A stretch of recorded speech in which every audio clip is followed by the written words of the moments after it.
Bienvenue dans les rendez-vous du chalet XL d'Objectif Québec. Aujourd'hui, nous accueillons Alexandra Mélençon, qui fait la promotion et l'information de l'Université Laval. Alexandra, je te remercie vraiment d'avoir accepté d'être avec nous aujourd'hui parce qu'il me semblait important de le faire. On est partenaires. On fait la promotion de l'Université Laval à travers des étudiants qu'on rencontre. Et avant qu'on rentre dans les détails, tu vas nous expliquer un petit peu l'université, en quoi ça consiste et tout ça, puis nous expliquer l'université en tant que telle. Je voulais dire que je suis une amoureuse de Québec, donc c'est pas difficile, mais j'ai été très impressionnée par l'université Laval, par sa grandeur, par ses infrastructures. C'est vraiment incroyable, la richesse des programmes aussi, hein, puisque je la suis un petit peu personnellement. Et la qualité de l'équipe encadrante, tout ce qui est mis à disposition pour les étudiants, c'est vrai que moi, je suis vraiment très impressionnée par ça. Et avant qu'on rentre dans ces détails, plus des programmes, des choses comme ça, j'aimerais que tu me dises, Alexandra, parce que nous, les Français, ils ne le savent pas forcément. Toi, tu as l'habitude des pays francophones. Et en fait, j'aimerais juste qu'on rétablisse un petit peu ce que c'est, parce que les Français, on a notre baccalauréat. Au Québec, il y a un baccalauréat, mais c'est vrai que ce n'est pas le même. Donc, qu'est-ce que tu dirais à un jeune qui est en première ou en terminale en France, donc au lycée, puis qui se dit peut-être que voilà, il voudrait faire des études à l'université au Québec. Comment il doit s'y prendre dans le sens où est-ce qu'il faut qu'il attende d'avoir son bac et après, une fois qu'il a son bac, ça veut dire qu'il arrive comment à l'université? Il peut rentrer tout de suite à l'université. Puis après, ça se passe comment? Nous expliquer un petit peu comment il peut intégrer l'université. OK, excellent. En effet, le terme du baccalauréat peut porter à confusion, là, puisque déjà, ils n'ont rien à voir tous les deux. C'est pas un recommencer du début pour eux. C'est vraiment le terme nord-américain, finalement, un peu comme un bachelor. Le baccalauréat québécois, c'est vraiment l'équivalent de la licence. Mm. Donc, et pour l'Université Laval, oui, on offre ce niveau-là, mais on offre aussi, en fait, tous les niveaux universitaires. Donc, du baccalauréat, ce qu'on appelle la maîtrise, donc le master 1, master 2 et le doctorat ou PhD. Donc, on offre vraiment toute la gamme là, des niveaux. Oui, on peut postuler dès qu'on est en terminale. Donc, dès qu'on a le bac français, même si quand on regarde attentivement là, les deux systèmes d'éducation, le système québécois prévoit une année de plus finalement en préparation là, avant d'intégrer l'université. On a 13 années au total, tandis que dans la majorité des pays, dont la France, on est sur 12 années. Mais on a toute une structure en fait qui permet d'intégrer les étudiants français directement à l'université. Ils n'ont pas passé par ce qu'on appelle chez nous les cégeps finalement. Donc, on peut l'intégrer directement. Parfois, il va y avoir des années préparatoires selon les programmes. Donc, souvent, ceux qui sont plus scientifiques ou axés sur les mathématiques, par exemple, il va y avoir une année préparatoire qui n'a rien à voir non plus avec les prépas en France. Donc, c'est vraiment une année de mise à niveau, de préparation, juste pour aller chercher les petites notions que nous, nos étudiants, auront eu l'occasion de couvrir là, dans leur année supplémentaire. Ou au même titre, quelqu'un qui est en licence 3, donc bac plus 3, va pouvoir aussi faire une demande pour intégrer la maîtrise. Ce qui est par contre pas tout à fait possible dans le système québécois, c'est intégrer en cours de cursus. Donc ceux qui feraient par exemple un BTS, DUT, intégrer en bac plus 2, bac plus 3, ça n'existe pas dans notre système. Ce n'est pas uniquement pour l'Université Laval, c'est vraiment le concept le plus global au Québec. On doit vraiment reprendre en première année les programmes. Donc souvent, c'est vraiment en termes de diplôme qu'on bascule là, d'une université à l'autre, finalement. C'est bien que tu précises ça parce que c'est vrai que des fois, le fait que le jeune qui soit pas, qui ait pas de connaissances par rapport au Québec, ou même les parents, quand on leur dit, l'enfant va préparer un baccalauréat, ils se disent, oh là là, non, il va falloir tout recommencer, il va falloir, tu sais, ils ont un petit peu cette notion de Ouais. se dire, est-ce que mon enfant va perdre quelque chose s'il part sur un baccalauréat au Québec? Tu vois, c'est un peu ça dans la tête des Français, alors que pas du tout. Ça va être quoi l'équivalence? Ils vont, une fois Ah, qu'ils auront eu leur baccalauréat au Québec, quelle est la richesse ouais. qu'ils vont avoir s'ils doivent rentrer en France, par exemple? Oui. tout à fait. Mais il y a plusieurs éléments quand même à couvrir dans cette question-là. Mmh. Déjà, je devrais dire au Québec, ben, toi, tu es un peu au courant aussi, mais au Québec, nous, c'est vraiment les baccalauréats qui sont les diplômes les plus professionnalisants. C'est-à-dire que tous les métiers qui sont encadrés par un ordre professionnel ou même, du moins, c'est vraiment le baccalauréat qui permettent l'intégration au marché du travail. Donc, si on compare avec la France, encore une fois, souvent, on va trouver peut-être des formations un peu plus théoriques au niveau de la licence et c'est parfois plutôt au niveau du master qu'on va vraiment se spécialiser et aller chercher vraiment plutôt l'accès au marché du travail. Nous, c'est vraiment le baccalauréat, comme tout ce qui est domaine d'ingénieur, par exemple, c'est notre baccalauréat qui va permettre d'accéder au titre. Même chose pour les avocats ou dans le domaine du business là, pour la comptabilité. Ainsi de suite, il faut vraiment passer par le baccalauréat pour y accéder. Donc déjà, ça, c'est un élément important. Ensuite, par rapport à la reconnaissance des diplômes, là, oui, c'est sûr, l'Université Laval, ben, en fait, le système d'éducation québécois, canadien, de façon générale, est un des plus reconnus au monde. Donc, ça, sa qualité n'est pas vraiment à défendre. Puis ensuite, ben, l'Université Laval, comme établissement en soi, est vraiment très, très bien classé aussi au niveau mondial. Donc, on est quand même dans le top 20 des plus grandes universités francophones au monde. On est accrédité justement au Québec par rapport justement à l'intégration sur le marché du travail.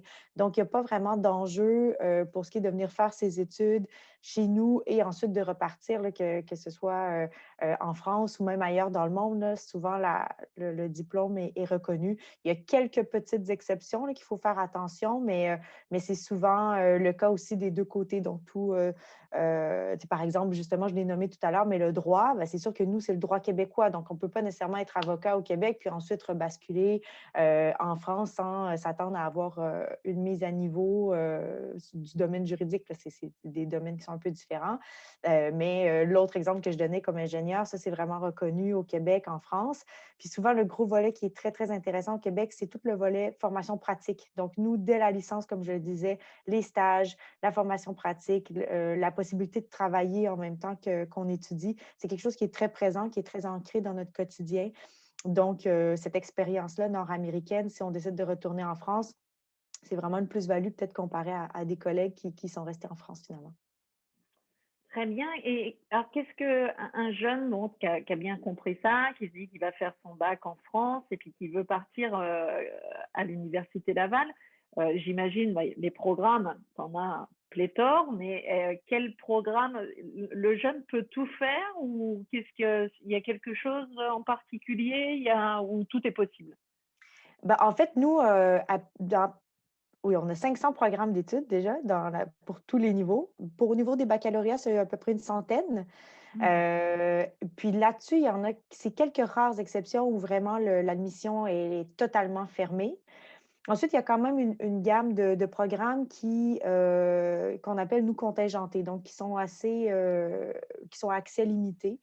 Donc là, la sélection, elle est beaucoup plus difficile. Donc encore là, si on compare avec la France, nous, l'admission en fait, la sélection, plus je devrais dire, elle se fait vraiment entre le bac et justement l'intégration à l'université. On pense justement à médecine où souvent les étudiants en France vont faire une première année et vraiment la grosse sélection va se faire au terme de cette préparation. Nous, c'est vraiment entre le bac et l'université. Donc, c'est sûr que quand on pense à tous les programmes en santé, par exemple, c'est pas nécessairement impossible, mais il y en a plusieurs que les places sont très limitées de une à deux places pour tous les étudiants étrangers. Donc, c'est sûr que là, il faut vraiment avoir un dossier d'exception. Le droit, c'est un peu la même chose au niveau des sciences plus humaines. C'est un équivalent. Donc, nous, encore là, la sélection, elle se fait entre les deux niveaux. Donc, c'est très difficile d'accès. Mais reste que la possibilité, elle est ouverte, là, c'est sûr, mais c'est juste qu'elle est très limitée pour certains. Mais là, ça, on parle vraiment d'une petite catégorie de programmes, là. La majorité demeure non contingentée. Donc, c'est-à-dire que oui, la sélection va se faire sur dossier, oui, on va regarder les notes, mais on n'aura pas nécessairement cet enjeu de place très strict, très limité à l'admission. D'accord, je comprends. Moi, ce qui m'a impressionné, pour suivre un petit peu ce qui se passe par rapport à la France, c'est la proximité. Malgré que ce soit une université qui est énorme, cette proximité que les professeurs ont avec leurs élèves. Moi, tu vois, même moi, bon, j'ai quand même un peu l'habitude, mais je croyais que bon, c'était peut-être plus réservé pour les cégeps, les centres de formation. Et je me suis aperçue que même au sein de l'Université Laval, il y a une proximité avec les élèves, les professeurs sont accessibles facilement. Et je pense que ça, c'est quelque chose à mettre en avant parce que ben, en France, dans notre système français, c'est pas quelque chose qu'on a. Et pourtant, c'est quelque chose que les élèves demandent, même s'ils n'ont pas goûté à ça, ils demandent. Et puis, pour en suivre beaucoup, quand ils ont goûté au Québec à toute cette accessibilité-là, enfin, ils n'en reviennent pas. Et moi, je suis très surprise que dans une grande institution comme l'Université Laval, il y ait cette accessibilité avec les professeurs, la qualité de l'encadrement. C'est vrai que c'est vraiment un avantage, c'est vraiment une particularité, du système québécois quand même, plus largement, mais qu'on retrouve tout à fait à l'Université Laval. Puis c'est vrai que c'est peut-être plus étonnant c'est vrai, de par la grandeur, de par l'ampleur de l'établissement. Mais c'est tout à fait vrai. Je pense que c'est quelque chose qui est très ancré chez nous. Peut-être qu'on prend un peu trop pour acquis. Justement, moi, je l'ai vraiment remarqué quand personnellement, j'ai fait un programme d'échange là, dans le cadre de mes études justement avec la France. Donc, j'avais remarqué cette différence quand même notoire. Mais sinon, c'est aussi des étudiants français qui me le faisaient Mm. remarquer dans leur expérience. Ils me disaient vraiment que c'était quelque chose qu'ils avaient apprécié. C'est vrai que tous nos professeurs sont très accessibles. En fait, c'est pas rare, en fait, dès le début, dès nos premiers cours, ils vont un peu établir le plan là, de la session. Puis souvent, on va avoir vraiment des disponibilités, des plages horaires, donc pour aller échanger carrément un à un là, avec le professeur. Donc, si on a des questions additionnelles, si on veut valider notre orientation dans un projet X, par exemple. Puis, il y a même souvent, oui, il y a le professeur, mais il est souvent accompagné même de chargés de cours qu'on appelle. Donc, ils vont Mm. souvent être là en appui, donc pour aider aux questions, pour accompagner, pour conseiller. Donc, c'est vrai que les professeurs sont vraiment là, puis ils sont souvent très intéressés aussi, tout le parcours, là. C'est pas rare que c'est eux aussi qui nous renseignent sur les débouchés, où sont rendus leurs Mm. étudiants. Donc, ils gardent même le lien avec leur cohorte. Donc, il y a vraiment effectivement cette grande proximité qui s'installe entre les professeurs et leurs étudiants. Ouais, ça, c'est vraiment une notion importante pour le français parce que on n'a pas l'habitude, et d'autant plus les jeunes, d'avoir cette reconnaissance. C'est vraiment culturel. Et moi, j'insiste toujours là-dessus parce que bah, c'est une richesse que vous avez au Québec et qu'on n'a pas développée. Et ça, c'est la culture qui est faite comme ça. Et cette reconnaissance-là, bah, il n'y a pas de doute, hein, elle fait du bien à l'être humain. Et moi, je m'en aperçois sur le cursus au niveau de l'université. Eh bien oui, il y a bah, autant d'élèves que dans une autre université qui vont suivre des cours, mais les élèves qui ont envie de travailler, ils ont cette reconnaissance-là des professeurs, ils ont ce suivi-là dont tu parles, cette proximité, et c'est mis en valeur, c'est-à-dire que les professeurs s'investissent vraiment avec tous ceux qui ont envie de travailler. Évidemment, c'est comme en France, hein, celui qui n'a pas envie de travailler au Québec, bah, c'est le même qui se retrouve en France, on ne va pas forcément pouvoir faire grand-chose pour lui, mais en tout cas, celui qui a vraiment envie de s'investir, eh bien, il va avoir en face une équipe et un professeur qui vont vraiment le porter puis l'emmener plus loin. Et ça, c'est vraiment à souligner dans votre richesse culturelle et que je pense qui est très appréciable pour un jeune qui vient étudier à l'Université Laval. Oui, puis Vraiment. ben, si tu veux, si tu permets que je renchérisse là-dessus, en fait, c'est quelque chose qu'on se fait demander quand même souvent en France, c'est par rapport justement à la possibilité d'échec ou qu'est-ce qui se passe justement si on est en difficulté ou peu importe. Au Québec, c'est un peu, on a toutes sortes de mesures, en fait, puis encore, c'est pas quelque chose qu'on vit au quotidien. Ça reste vraiment marginal, là, les cas où des étudiants qui échouent ou qui ont des échecs, puisque on a tout un système, en fait, pendant le semestre, le professeur suit l'évolution de ses étudiants et a tout un plan d'intervention quand déjà il y a des signes qui démontrent que l'étudiant serait en difficulté et aurait un risque, par exemple, d'échouer. Donc, nous, une fois que, oui, la sélection est parfois un peu plus difficile à l'entrée, mais une fois qu'on a intégré l'université, nous, notre objectif comme établissement puis comme équipe d'appui, là, c'est vraiment d'amener l'étudiant à réussir. Donc, il n'y a pas du tout cet environnement plutôt de compétition ou justement de rendre les études très difficiles et de sélectionner juste ceux qui ont réussi à s'en sortir. Finalement, là, c'est vraiment le contraire. Une fois qu'on est dedans, l'objectif, c'est vraiment d'amener à la réussite et au diplôme. Donc, pour nous, c'est un échec carrément. Si on a un étudiant qui échoue, là, nous aussi, là, c'est quelque chose de vraiment à éviter. Là. C'est pas quelque chose Ah qu'on ouais, aime. non. C'est vraiment une belle richesse en tout cas. Oui. Alexandra, tu peux nous dire, donc quelqu'un qui nous entendra, qui va nous écouter, nous voir, et puis qui se dit, bah d'accord, ok, moi, qu'est-ce que je dois faire? Qu'est-ce que je dois faire pour intégrer l'Université Laval? Par où je m'y prends? Où est-ce que je me connecte? Est-ce que je prends contact avec toi, avec nous? Est-ce que les inscriptions doivent se faire longtemps à l'avance? Ça se passe comment? Alors, tout se fait, par admission, donc c'est un processus d'admission, tout peut se faire en ligne.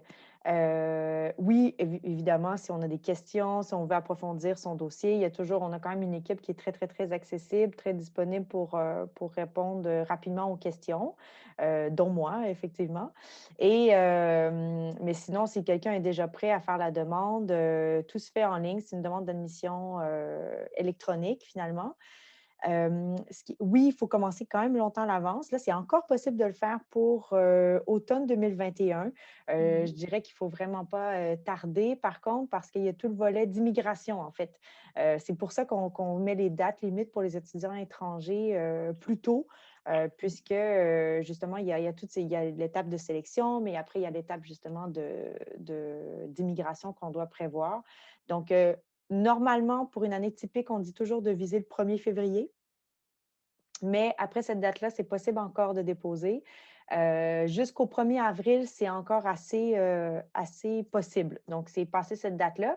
Ce qui est vraiment intéressant, c'est déjà, nous, avant le même COVID, on est vraiment chef de file là, dans tout ce qui est formation à distance, formation en ligne, ce qui nous a permis de nous adapter, nous, dans ce contexte-là, là, quand même inédit, mais on a réussi à s'adapter très, très rapidement puisqu'on avait déjà la grande majorité de nos cours qui étaient disponibles en ligne. Donc là, c'est un peu notre chance. Quelqu'un qui a fait sa demande d'admission, qui est admis, pourrait, à la limite, s'il n'y a pas le temps d'obtenir un document d'immigration temporaire, débuter la session à distance et rejoindre le campus un peu plus tard. C'est sûr que souvent, dans le projet d'étudier à distance, d'étudier à l'international, plutôt, l'idée de le faire de chez soi, ce n'est pas nécessairement l'objectif premier, mais bon, c'est une alternative. Alors oui, c'est encore possible, bref, de le faire, mais je dirais vraiment à ceux qui nous écoutent de déposer sans tarder. La demande d'admission, nous, elle autorise jusqu'à 3 choix, 3 vœux. Donc, on paye une seule fois, puis on peut faire plusieurs vœux. Donc, même si on hésite, aussi bien tous les mettre et on reçoit une réponse pour chacun des programmes qu'on a choisis. Donc, ça nous laisse un peu de temps pour peaufiner, pour poser nos questions, pour faire notre choix. Bref, l'admission se fait ulaval.ca/admission. C'est tout simple, puis on est là comme équipe pour répondre aux besoins. Super, donc ça c'est très bien. Moi, je vais revenir sur ce que je disais tout à l'heure, sur le fait que j'ai été impressionnée par la grandeur, par les infrastructures. On n'est pas habitué à ça en France non plus. Qu'est-ce que tu peux nous dire les avantages de l'Université Laval? C'est quoi? C'est quoi en termes? Alors, tu peux nous parler des infrastructures, hein, parce que c'est important pour un jeune, il aime bien savoir dans quoi il va évoluer, mais aussi, voilà, qu'est-ce qu'il y a d'autre? Est-ce qu'il y a des emplois, des stages pendant qu'on étudie? Mhm. Qu'est-ce qui est offert aux étudiants? C'est quoi Mhm. les avantages? Raconte-moi. Ben, c'est ça, il y en a plusieurs, je crois, Bah oui. mais en effet, si on commence avec le volet, infrastructure, ben, c'est certain que c'est bon, université, déjà, nous, on n'a pas la différence non plus entre, au Québec, là, c'est toutes des universités, donc c'est, en partie, c'est semi-privé, là, semi-public, donc c'est financé par l'État, mais il y a pas la distinction entre grande école, université, donc on est vraiment un équivalent d'une grande école, donc on a vraiment des installations à la fine pointe de la technologie, c'est régulièrement rénové, amélioré, donc ça, c'est bien. C'est sûr qu'on a ce qui accroche le plus pour un Français, c'est souvent le campus typique à l'américaine, là. C'est vraiment, on est étendu, on est vraiment, c'est un peu comme une ville dans une ville, là, finalement. Donc ça aussi, l'idée de quand on change de repère, quand on déménage, le fait d'avoir quand même, oui, on est dans une grande ville, dans une capitale, mais en même temps, on a nos repères assez facilement. Les résidences sont carrément intégrées sur le campus, donc 4 pavillons de résidence universitaire.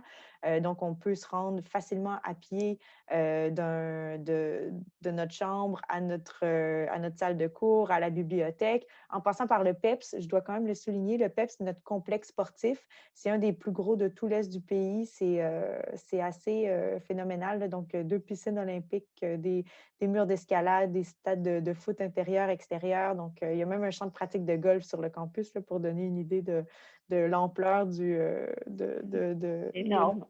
oui, c'est énorme, en C'est effet. énorme. Mais c'est quelque chose, en fait, nous, là, ce qu'on dit souvent, c'est les études et la vie. Donc, oui, on Ouais. choisit un programme d'études, on se forme pour l'avenir, mais c'est aussi, on est là 3, 4, 5, même plus là, d'années à cet endroit-là. Donc, c'est vraiment l'idée d'intégrer, oui, ces études, mais aussi d'avoir tout le temps un équilibre par rapport à d'autres intérêts. Là, j'ai parlé du sport, mais ça peut être aussi toutes sortes de projets artistiques. Là, on a une troupe de théâtre, on a le club d'impro, il y a toutes sortes d'associations aussi étudiantes, là, qui ont plus d'engagement politique ou les jeux du commerce. C'est vraiment toutes sortes de projets. Puis ça, c'est vraiment très, très encouragé, en fait, à l'Université Laval.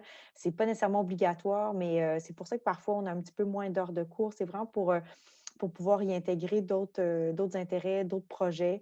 Puis c'est très valorisé autant par l'université, donc parfois on accorde des crédits même à des projets étudiants.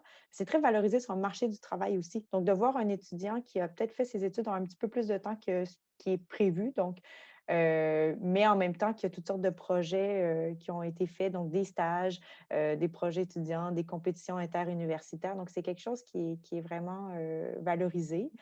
Donc, cette idée-là, c'est sur les stages. Ça aussi, c'est quelque chose qui revient souvent si on retombe plus dans le volet études, là. La formation pratique laboratoires là, qui sont vraiment très, très modernes, qu'on a accès, comme je vous disais, dès la licence. Donc, c'est pas rare dans tout ce qui est Mmh. scientifique ou santé là, qu'on a accès à ces laboratoires-là. Et on a un service de placement qui est un peu comme notre service carrière, qui aide aussi et qui accompagne les étudiants pour se trouver un stage et pour se trouver un emploi aussi une fois qu'on a le diplôme. Donc ça favorise encore une fois à se placer et à accéder à ces expériences-là qui sont très enrichissantes. Donc, toutes sortes de services vraiment pour aider les étudiants à leur disposition. Ouais. Et puis l'étudiant va pouvoir travailler aussi à côté de ses études s'il le souhaite, et puis pendant les vacances scolaires un petit peu plus. Donc ça, peut-être qu'il y a aussi des opportunités. Tu peux peut-être nous parler un peu de la ville de Québec et les opportunités, bah, peut-être après les études ou même pendant les études que ça peut offrir. Oui, oui, tout à fait. En fait, le permis d'études, il autorise à travailler une vingtaine d'heures en parallèle de ses études. Puis quand on est en congé scolaire, ça peut être jusqu'à temps complet, là, vraiment. Donc ça, c'est certain que c'est intéressant. C'est un peu un incontournable. Donc oui, il y a tout le temps les stages, mais l'emploi, c'est vraiment, ça peut être en lien avec ses études ou même un emploi le plus étudiant, donc à côté. Donc ça aussi, encore une fois qu'on a le diplôme, c'est très, très valorisé puisque on démontre qu'on a quand même la capacité de jongler avec un horaire chargé, différents projets à la fois. Et une fois qu'on a le diplôme, on a accès à un permis de travail post-diplôme, justement, donc souvent qui peut aller jusqu'à la totalité de depuis toute la durée de son programme d'études, finalement. Donc, ça aussi, là, c'est vraiment un accès au marché du travail nord-américain là, qui est vraiment recherché, qui est vraiment intéressant parce que c'est un peu. Autrement, ça peut être un peu plus difficile là, de venir obtenir cette expérience de travail. Bon, là, c'est sûr, je n'ai pas les chiffres maintenant à jour là, en lien avec la pandémie, mais la ville de Québec, plus précisément, on était vraiment avec un bas de chômage, le taux de chômage le plus bas, là, c'était même un taux historique, là, vraiment, même de tout le pays. Donc, il y a beaucoup de possibilités d'envoi. C'est encore le cas, en fait. Là. C'est sûr que ça a un peu chamboulé les choses, là, mais nos étudiants arrivent à se trouver des emplois. Il y a de la disponibilité. Ceux qui veulent travailler là, pourront le faire, là, c'est certain. Ouais, super.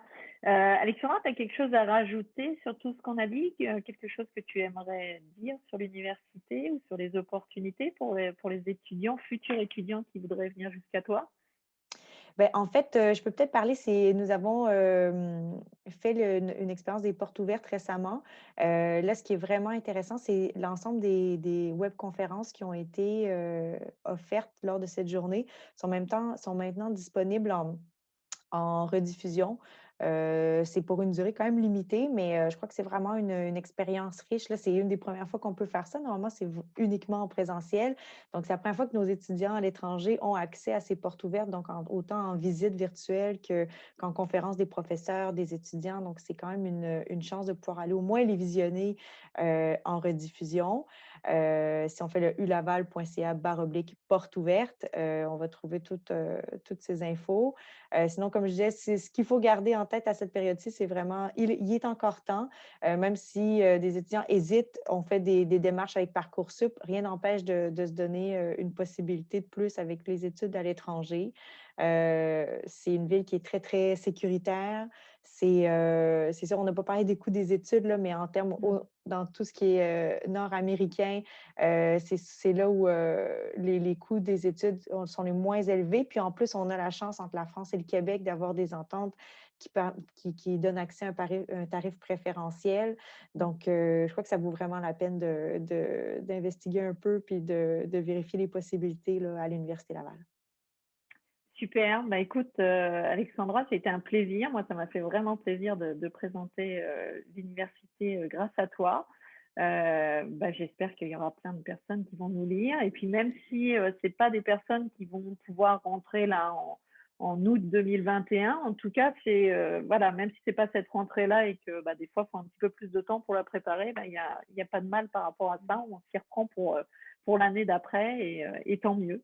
Oui, ça Je se te prépare remercie, Alex. longtemps d'avance, Oui, hein, en c'est ça. effet. Merci beaucoup pour l'invitation, c'est très gentil. Merci beaucoup, Alexandra, et puis je te souhaite une belle journée. Merci à toi aussi.